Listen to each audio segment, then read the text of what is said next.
गिनती 30वां बाब जो 16 आयात पर मुश्तमिल है। और मूसा ने बनी इसराइल के कबीलों के सरदारों से कहा कि जिस बात का खुदावंद ने हुक्म दिया है वो ये है कि जब कोई मर्द खुदावंद की मन्नत माने या कसम खा कर अपने ऊपर कोई खास फर्ज ठहराए तो वो अपने अहद को ना तोड़े, बल्कि जो कुछ उसके मुंह से निकला है उसे पूरा करे। और अगर कोई औरत खुदावंद की मन्नत माने और अपनी नौजवानी के दिनों में अपने बाप के घर होते हुए अपने ऊपर कोई फर्ज ठहराए और उसका बाप उसकी मन्नत और उसके फर्ज का हाल जो उसने अपने ऊपर ठहराया है सुनकर चुप हो रहे, तो वो सब मन्नतें और सब फर्ज जो उस औरत ने अपने ऊपर ठहराए हैं कायम रहेंगे। लेकिन अगर उसका बाप जिस दिन ये सुने उसी दिन उसे मना करे तो उसकी कोई मन्नत या कोई फर्ज जो उसने अपने ऊपर ठहराया है कायम नहीं रहेगा और खुदावंद उस औरत को माजूर रखेगा, क्योंकि उसके बाप ने उसे इजाजत नहीं दी। और अगर किसी आदमी से उसकी निस्बत हो जाए, हालांकि उसकी मन्नतें या मुंह की निकली हुई बात जो उसने अपने ऊपर फर्ज ठहराई है अब तक पूरी ना हुई हो, और उसका आदमी ये हाल सुनकर उस दिन उससे कुछ ना कहे,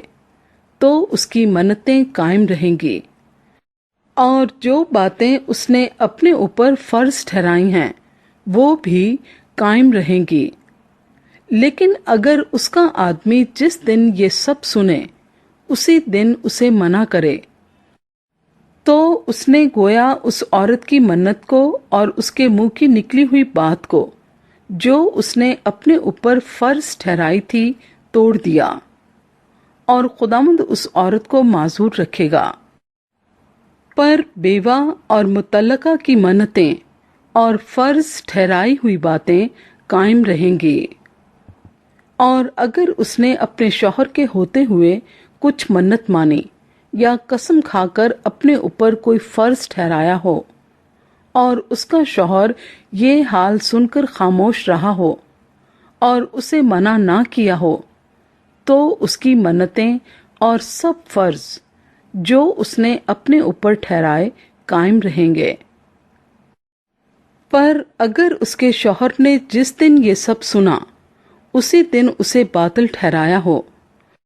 तो जो कुछ उस औरत के मुंह से उसकी मन्नतों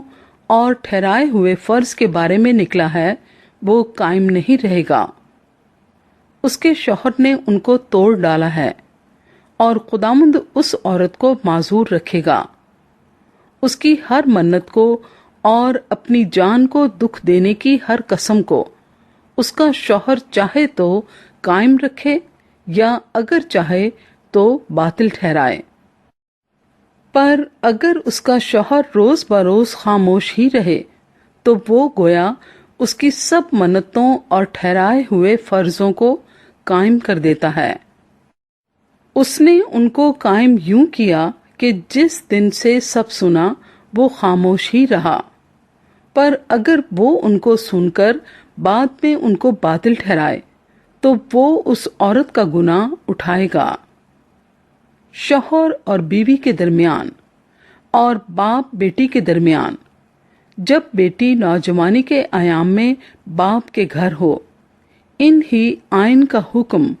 खुदावंद ने मूसा को दिया।